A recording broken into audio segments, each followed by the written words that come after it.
Hello students, I welcome you to my YouTube channel E Political Science. I hope you all are doing well.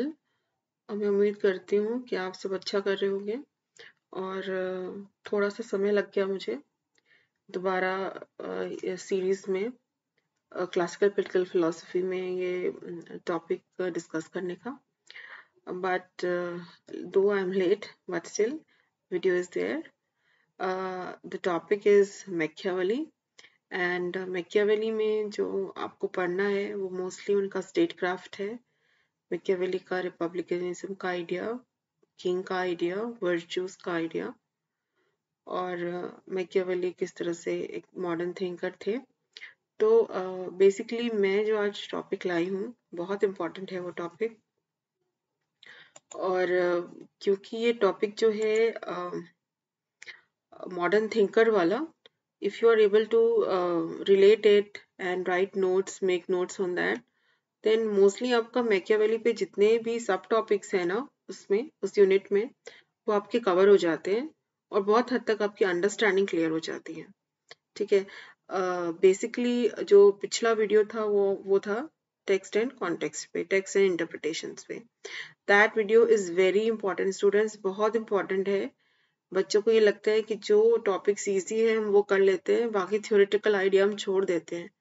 मैंने class में कितनी बार बोला है कि theoretical idea they are most important because unless and until your theoretical idea is clear, सिद्धांतों का जब तक आपको नॉलेज नहीं है, सिद्धांतों की पकड़ नहीं है, समझ नहीं है, आप अच्छा आंसर नहीं लिख पाएंगे. तो please there is a request, go back to the text and interpretation video and then only follow this video, because then you would be able to relate that what type of text these philosophers they are writing and how they are related. Okay, so let us move to the topic. Machiavelli को आधुनिक जो है राजनीतिक चिंतन का आधार क्यों माना जाता है. ठीक है. पाश्चात्य राजनीतिक चिंतन में हम मैकियावेली पढ़ते हैं और मैकियावेली का जो पीरियड था बहुत इंपॉर्टेंट पीरियड रहा क्योंकि काफी बदलाव का दौर था वो. तो उनके जो पीरियड्स हैं और उनकी जो फिलॉसफी है उनमें बहुत इंपॉर्टेंट बातें हैं जो हम डिस्कस करेंगे और उसको डिस्कस करके बहुत हद तक आप एक ओवरव्यू आपको मिल जाता है कि किस तरह से मैकियावेली को हम समझें, क्या आधार है उनके पूरे उसका फिलॉसफी का, चिंतन का, और आंसर्स आप किस तरह से लिखोगे कुछ हद तक उस पर भी थोड़ी बहुत मैं बात कर लूंगी. तो पहला आपको स्क्रीन पे विजिबल होगा. Machiavelli was the first to break away from the ethico-religious tradition of the medieval times. Hindi में भी मैंने लिखा हुआ है, मैकियावेली मध्यकाल की नैतिक धार्मिक परंपरा से अलग होने वाले पहले व्यक्ति थे. अब ये बात को बहुत इंपॉर्टेंट तरीके से समझने की जरूरत है कि जब हम एथिक्स की बात करते हैं, मोरालिटी की बात करते हैं, तो उसका क्या मतलब होता है, और जब हम रिलीजन की बात करते हैं तो उसका क्या मतलब होता है. दोनों में काफी हद तक सिमिलैरिटी है. और जब मैकियावेली उनसे हटने की बात करते हैं, मेडिवल टाइम्स का इनका जो थिंकिंग है, काल है, आफ्टर प्लेटो, अरिस्टोटल, जो इनका काल है, इस काल में इन्होंने इस तरह का जो है अपनी फिलॉसफी दी है, इनके जो आइडियाज हैं वो इस तरह से फ्लो करते हैं. ठीक है. दूसरा जो पॉइंट है वो है first, he was the first person to use the concept of state in the contemporary times. समसामयिक समय में राज्य का प्रयोग करने वाले ये प्रथम व्यक्ति रहे. स्टेट आपको सबको पता है कि राज्य क्या है. राज्य के 4 प्रीरिक्विजिट्स क्या हैं. ठीक है. सोवरेनिटी, टेरिटरी, गवर्नमेंट, ये सारे जो है राज्य के जो इम्पोर्टेंट आइडिया है वो आपको मतलब पता ही होगा स्टेट में जब आप पढ़ते हो definition of state, and there are other definitions, these are the elements of state. तो स्टेट के अंदर बहुत सारे थियरीज हैं. अब मैकियावेली ने स्टेट क्राफ्ट बहुत सारे थिंकर्स ने समझाया. अगर हम कौटिल्य की बात करें तो कौटिल्य ने भी अर्थशास्त्र पे बात की है, स्टेट क्राफ्ट पे बात की है, और हम उनसे भी उनको कंपेयर कर सकते हैं. State is a important idea in whole political debate.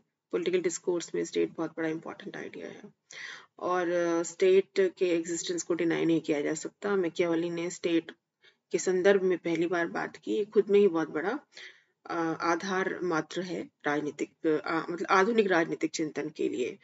ठीक है. देन तीसरा जो पॉइंट है वो है he subjugated moral considerations by ending the domination of the papal authority. अब papal authority मैंने शब्द इस्तेमाल किया है, ये चर्च अथॉरिटी है, ठीक है, चर्च और चर्च से रिलेटेड जो अथॉरिटी है उसकी बात की कही गई है। उन्होंने पोप के अधिकार के वर्चस्व को समाप्त करके नैतिक विचारों को अपने अधीन कर लिया, ठीक है। अब क्यों उन्होंने ऐसा किया, ये बहुत इंपॉर्टेंट है कि मॉरल कंसिडरेशंस जो है उसको वो कर दिया उन्होंने, अधीन कर दिया, डोमिनेशन जो है पेपल अथॉरिटी का हटा दिया, क्योंकि उनको कहीं ना कहीं मैकियावेली को ये लगा कि जो स्टेट का अथॉरिटी है, जो रूलर्स की अथॉरिटी है, वो बहुत ज्यादा इम्पोर्टेंट है और उनके लिए जो एंड है वो बहुत इम्पोर्टेंट था। And in the state in the form of state rulers, क्योंकि रूलर्स मैंने आपको बताया द प्रिंस में उन्होंने एक जो राजा है उसको कैसा, एक किंग को कैसा होना चाहिए, कैसे बिहेव करना चाहिए, किस तरह के एटिकेट्स होने चाहिए, क्या गुण होने चाहिए, क्या वर्च्यूज उनमें होने चाहिए और क्यों होने चाहिए, होने क्या होने चाहिए वो तो अलग है ही, क्यों होने चाहिए उस पर भी काफी हद तक उन्होंने एक्सप्लेन किया है। तो विस्तार से if you want to read his original text the prince, that also you can read, otherwise जो भी आप बुक्स फॉलो करना है उससे आपको क्लैरिटी मिल जाएगी। Then Machiavelli believed in the idea of effective governance. Machiavelli ने प्रभावी शासन के विचार पे विश्वास किया था। क्यों किया? क्योंकि उन्हें ऐसा लगा कि जो मॉडर्न थिंकिंग की बात कर रहे हैं वो स्टेटस कोइज्म की बहुत हद तक बात नहीं कर रहे, बदलाव की बात कर रहे हैं, क्योंकि रोमन जो साम्राज्य है उससे बहुत ज्यादा प्रभावित रहे, रेनेसां और रिफॉर्मेशन की बात करते हैं, बहुत सारे बदलाव की बात करते हैं, इफेक्टिव गवर्नेंस की बात करते हैं। गवर्नेंस तभी हो सकता है जब एक सशक्त शासक गवर्नेंस व्यवस्था में हो, और सशक्त शासक तभी उस व्यवस्था में हो सकता है जब उस व्यवस्था में शासक को इम्पोर्टेंस मिले, और शासक को तभी इम्पोर्टेंस मिल सकती है जब शासक खुद में जो है उसके पास सारे वो गुण हो, सर्वगुण संपन्न हो। तो क्या शासक के अंदर गुण होने चाहिए, ये सारी बातें उन्होंने विस्तार से बताई है द प्रिंस ने, जिसकी चर्चा मैंने क्लास में भी की है। देन जो पांचवा पॉइंट है उनका, जो उन्हें मॉडर्न थिंकर और हटकर करता है, वो है फोकस ऑन रियल पॉलिटिक, वास्तविक राजनीति पर ध्यान देते रहे हैं वो। तो ये क्यों देते रहे हैं? क्योंकि वास्तविक राजनीतिक जो है, आज का राजनीतिक चिंतन जो है, वो मैंने क्लास में भी बोला कि रियलिज्म की बात है, रियलिस्टिक जो यथार्थवाद जो है आधार का चित्रण करते हैं, यथार्थवादी विचारधारा है उनकी। और सिक्स्थ पॉइंट देखिए उसी से कनेक्टेड है, power be concentrated in the hands of the ruler, क्योंकि यथार्थवादी चित्रण कर रहे हैं, और जो यथार्थवाद है, यथार्थवाद में अगर हम आईआर का एग्जांपल लें मॉर्गेंथौ का, तो उन्होंने भी स्ट्रगल ऑफ पावर की बात की और कहा कि पावर ही सब कुछ है। तो पावर जो है, क्योंकि सब कुछ है, तो पावर होना किसके पास चाहिए? रूलर के पास होना चाहिए। तो इसीलिए उन्होंने कहा कि सारा पावर एक ही व्यक्ति के पास होगा, कंसंट्रेटेड होगा। फिर he followed the inductive method of observations and experiences. Inductive method क्या है? अवलोकन और अनुभवों की आगमनात्मक पद्धति का पालन किया उन्होंने। इंडक्टिव मतलब जो होता है कि कई बार हम किसी मेथड में डिड्यूस करते हैं चीजों को, इन्होंने यहाँ पे इंडक्टिव मेथड का इस्तेमाल किया। ऑब्जर्वेशन, एक्सपीरियंसेस, पर द प्रैक्टिकल पर्सपेक्टिव्स हैं इनके पूरे विचार में, इनकी फिलोसफी में, ठीक है। और फिर लास्ट वाला पॉइंट है, he had influence because he had influence of Roman history and the idea of Renaissance, क्योंकि he was himself influenced by the Roman साम्राज्य से वो इन्फ्लुएंस थे, रेनासा से इन्फ्लुएंस थे, पुनर्जागरण के विचारों से वो प्रभावित थे।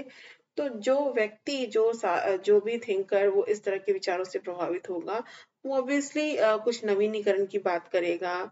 और हाँ, हालांकि उनकी नवीनीकरण में ये बात बहुत इंपॉर्टेंट है कि उन्होंने एथिक्स मोरालिटी की बात नहीं की, और एथिक्स और मोरालिटी को उन्होंने रिलीजन से हटाकर, रिलीजन, एथिक्स, मोरालिटी सबको पॉलिटिक्स से हटकर देखा है, और इन दोनों को एक में कंपार्टमेंटलाइजेशन करा है।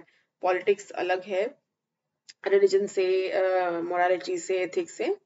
तो यहाँ पे वो किस तरह से अलग है, गांधी की थॉट्स को अगर हम देखें तो गांधी दोनों को ही साथ में लेके चलने की बात करते हैं। यहाँ पे वो नहीं, अरस्तु ने भी एथिक्स और मोरालिटी के मोरालिटी और जो पॉलिटिक्स है उसको अलग नहीं किया है, पर मैकियावेली ने किया है। तो मैकियावेली पहले विचारक थे जो बहुत ज्यादा प्रैक्टिकलिटी, मतलब हम कह सकते हैं रैशनैलिटी की बात कर रहे हैं। वो कह रहे हैं कि इसलिए अलग कर रहे हैं क्योंकि एक ही व्यक्ति को हम पावरफुल बनाएंगे और एक ही व्यक्ति रूल ही करेगा, एक ही व्यक्ति के पास रीजन होगा, तो बहुत ज्यादा अच्छे से रूल कर पाएगा और चीजों को समझ पाएगा। और इस तरह से उनका जो आधार था, उनका जो पूरा फोकस था एक ही व्यक्ति पे केंद्रित, इंडिविजुअलिस्टिक भी आप कह सकते हो इस बात को, क्योंकि ऐसा उनका मानना था। क्योंकि ह्यूमन नेचर जो है बहुत ज्यादा सेल्फिश है, बहुत ज्यादा जो है इनसिक्योर है और बहुत बैड है ह्यूमन बिहेवियर। ह्यूमन बिहेवियर को, ह्यूमन नेचर को उन्होंने बहुत ज्यादा पॉजिटिव तरीके से लिया नहीं।